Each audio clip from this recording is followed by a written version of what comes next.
ओए जल्दी आए भाई। Hello friends, Radhe Radhe. तो यहाँ पे हम तैयार हो गए हैं गांव जाने के लिए। तो फाइनली मेरा लुक कुछ इस तरह है। और सभी को हैप्पी गुरु पूर्णिमा। आज गुरु पूर्णिमा है, तो जैसा कि हमने बोला था कि हम गांव में जाएंगे, मेरे सारे त्यौहार वहीं पे होते हैं। और आप लोगों ने देखा बच्चे साइकिल से निकल गए हैं, क्योंकि बाइक से 4 लोग नहीं आ पाते हैं, तो इसलिए गांव मेरा बगल ही में है। तो बच्चे निकल गए हैं और हम लोग निकल रहे हैं। और अब रास्ते का ब्लॉग नहीं शूट कर पाएंगे क्योंकि बारिश हो रही है, फिर मोबाइल गीला हो जाएगा। सबसे ज़्यादा मोबाइल का डर रहता है, तो इसलिए अब सीधे गांव में मिलते हैं। तो चलो चलते हैं। तो यहाँ पे हम लोग घर से बाहर निकल चुके थे। जब निकले थे तो बहुत तेज़ बारिश हो रही थी, लेकिन फिर आगे जब रास्ते में पहुँचे तो यहाँ बंद हो गई है। और हल्की हल्की मतलब एक तरफ को धूप भी लग रही थी, थोड़ी सी हल्का लग रहा था कहीं पे धूप धूप। तो मेरा चेहरा कैसा बना हुआ है, तो वही हमने सोचा चलो थोड़ा सा शूट कर लेते हैं। कैसे कैसे मुंह बन रहा है, मतलब आंखें नहीं खुल रही थी सामने।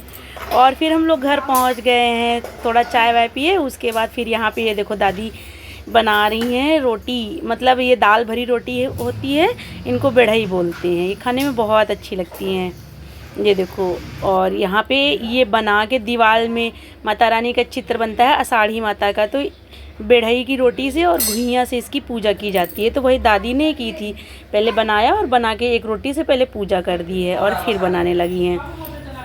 ये देखो भाई, ये एक तो गांव में चूल्हे की रोटी, ऊपर से दादी अम्मा के हाथ की रोटी, तो खाने में टेस्ट ही कुछ और हो जाता है भाई। अब यहाँ पे कुछ लोग कमेंट करने आएंगे बूढ़ी हैं उनसे खाना बनवाएं। जी नहीं, ऐसा नहीं है, सारी तैयारी कर ली गई है, सब कुछ कर लिया गया था।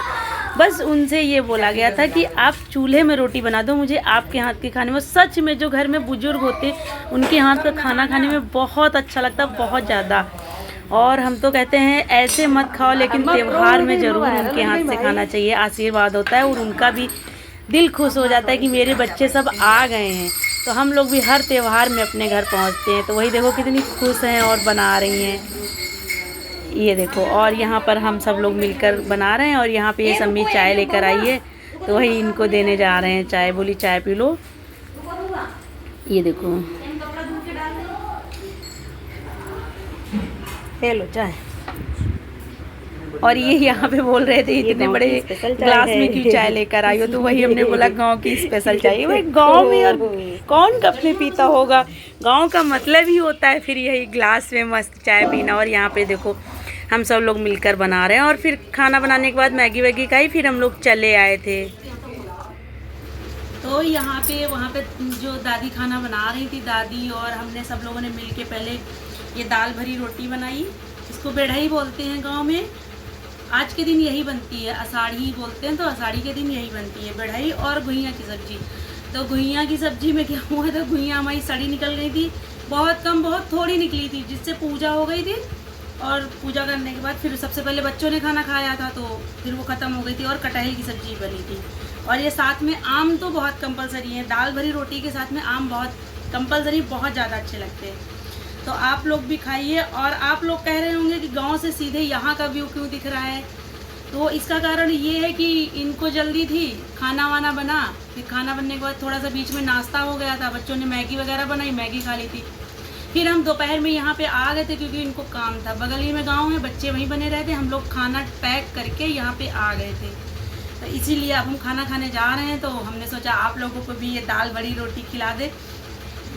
ये भाई बहुत बढ़िया रोटी है, क्योंकि सबसे पहली बात तो ये चूल्हे की रोटी है, दूसरा मेरी दादी के हाथ की बनी हुई है, अम्मा के हाथ की बनी भाई, इसमें कुछ ज़्यादा ही टेस्ट है। तो आप लोग आ जाइए, खा लीजिएगा,